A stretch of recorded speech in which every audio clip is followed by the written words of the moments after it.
तो हेलो जनता, क्या हाल चाल सबके। भाई एक गुड न्यूज़ है कि अपनी बाइक जो है फाइनली ठीक हो गई है। अभी मुझे प्रितपाल जी का फ़ोन आया था, उन्होंने बाइक एक दो दिन खुद से यूज़ कर लिया है, तो बता रहे थे कि ऑल ओके है बाइक अभी।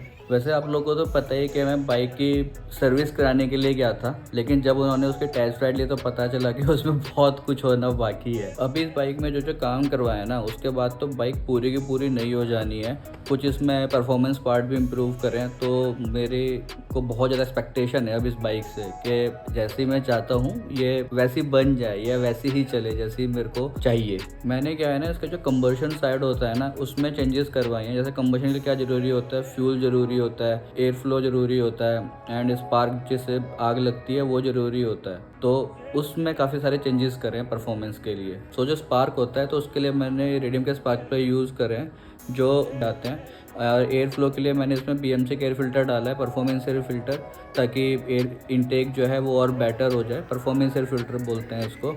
एंड फ्यूल तो ECU से कंट्रोल होता है, तो उसमें मैंने कुछ छेड़खानी नहीं करी है। वैसे उसके बाद एक स्टेप रहता है कि मैं इसमें शायद से फ्यूलेक्स प्रो डाल दूँ ताकि ECU में थोड़े बहुत चेंजेस कर पाऊँ। यही नहीं, अभी और सुनिए। मैंने ना इसमें ना हेड पोर्ट भी कराया। हेड पोर्ट में क्या होता है कि जो इसके एयर इनटेक एंड एग्जॉस्ट जो वाल्व होता है ना, उसमें चेंजेस होते हैं। एंड ये सब हो ही रहा था, तो मैंने जो पिस्टन होती है ना, उसकी जो रिंग होती है वो भी सारी चेंज करा दी, जो वॉल रिंग होती है। क्लच प्लेट चेंज करा दिया, साथ साथ मैंने चेन स्पॉकेट भी रिप्लेस करा दिया। तो अभी जो बाइक है वो इंजन साइड से बिल्कुल न्यू हो गई है। और सारी गास्केट वगैरह तो चेंज होनी चाहिए। हेड खुलता है तो मतलब इंजन खोलोगे तो गास्केट चेंज होती ही होती है। ये जो मैंने बाइक ली थी ना, वो 11,000 किलोमीटर थी। पिछले 3 साल में 11,000 किलोमीटर ही चली है। तो मैक्सिमम टाइम ये खड़ी ज़्यादा रही है, चली कम है। तो उसके वजह से होता क्या है, जो इसका ब्रेक ऑयल होता है ना वो जम जाता है, उसकी विस्कोसिटी बढ़ जाती है, कैलिपर वगैरह के अंदर पूरा का पूरा जम जाता है। उसकी वजह से क्या होता है कि इसकी जो परफॉर्मेंस है वो कम हो जाती है। तो मैंने क्या है कि इसकी पूरा ब्रेक ब्लीडिंग करवा दी, कैलिपर था वो डीप क्लीनिंग करवा दिया है इसका।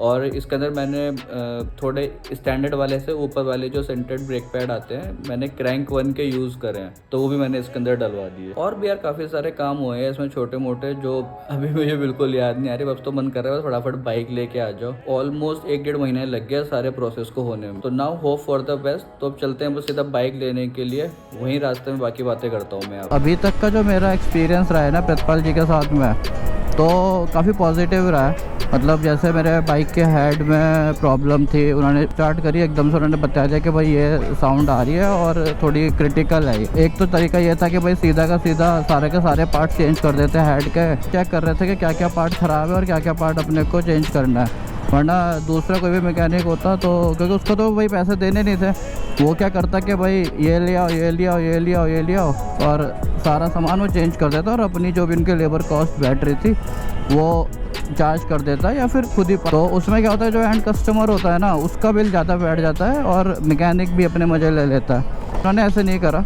उन्होंने ये करा कि भाई पहले मैं ये चेक करता हूँ कि क्या क्या ख़राब है, बाकी ज़्यादा पार्ट चेंज करने के, और अगर कोई पार्ट ऐसे यूज़ हो सकता है तो मैं वही यूज़ कर लूँगा, उसको चेंज नहीं करेंगे। तो फटाफट अब मिस्टर मैकेनिक के वर्कशॉप पे पहुँचते हैं और उठाते हैं अपनी बाइक को।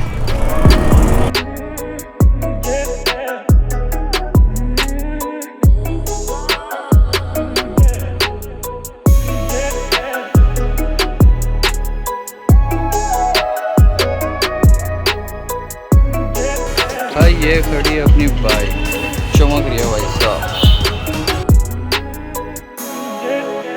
तो चलो बस अब इसको स्टार्ट करके देखते हैं क्या बात है। चलो एक छोटी सी स्पिन लेके देखते हैं और चेक करते हैं क्या फीडबैक रहता है।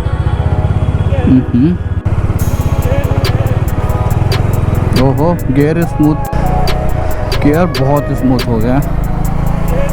अब लग रही है ये डोमिनार जैसी डोमिनार।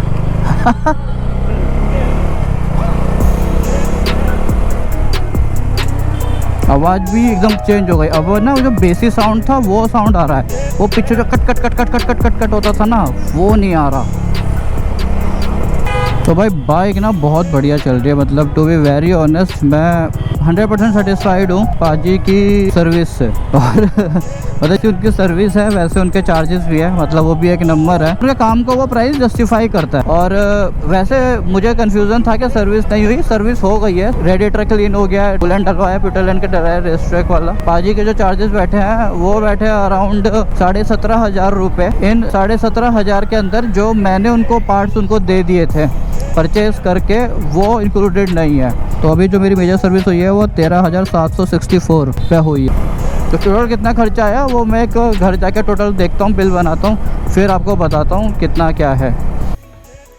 तो भाई जनता, मैंने अभी घर आके ना इसका एक्सेल शीट बनाई चेक करने के लिए कि मैंने कितना खर्चा कर दिया, बिकॉज इतना सारा कुछ था ना कि मैं वैसे याद नहीं कर पा रहा था। और जब मैंने एक्सेल शीट बनाई ना भाई साहब, मेरे होश उड़ गए ये देख के कि मैंने क्या क्या इस पर खर्चा कर दिया और क्या क्या इस पर खर्चा होने वाला है। तो अभी बस मैं तुम्हारे को सर्विस का बताऊँ ना, जिसमें पार्ट्स और लेबर चार्ज है, तो अराउंड मैं 48,000 का खर्चा इस पर कर चुका हूँ। और अनदर 40-50 हज़ार का खर्चा मेरे पाइपलाइन में है, जो मैंने या तो ऐड टू कार्ट कर रखा है या मंगा रखा है, या जो वो सर्विस से रिलेटेड नहीं है लेकिन वो इस बाइक पे होने वाला है। जैसे टायर है, टायर में ट्रैम्पलर XR डलवा रहा हूँ, इस चांसेस है कि वही डलवाऊँगा, तो वो अराउंड 11-12 हज़ार रुपये के आसपास है। तो वो सारा मिला के अराउंड मेरी जो ओवरऑल जिस बाइक पे मैं खर्चा करने वाला हूँ वो 80,000 प्लस का होने वाला है। तो ये सब करवाने के बाद ना ओवरऑल बाइक का जो रिस्पॉन्स है वो काफ़ी बेहतर हो गया है, मतलब वैसा हो गया ऐसा मुझे चाहिए था। बट अभी क्या है कि मैं उसका फुल पोटेंशियल चेक नहीं कर सकता, बिकॉज उसका 1000 किलोमीटर थोड़ा संभल के उसका रबिंग पीरियड चलेगा। एक बार 1000 किलोमीटर पूरे हो जाएंगे फिर उसकी एक छोटी सर्विस होगी और उसके बाद हम अपने बाइक को भगा के देख सकते हैं कि क्या एक्चुअल में रिस्पॉन्स है उसका। और ये सारा डेटा ना मैं गूगल ड्राइव पर डाल दूंगा और इस ड्राइव का लिंक अपने डिस्क्रिप्शन में डाल दूंगा, ताकि अगर आपको भी देखना है कि क्या क्या खर्चा हुआ है और किस काम में कितना पैसा लगता है, तो आप वो लोग वहाँ से जाके चेक कर सकते हैं। तो ठीक है, होप आपको ये वीडियो पसंद आई होगी। मिलते हैं किसी नई वीडियो में। Bye bye.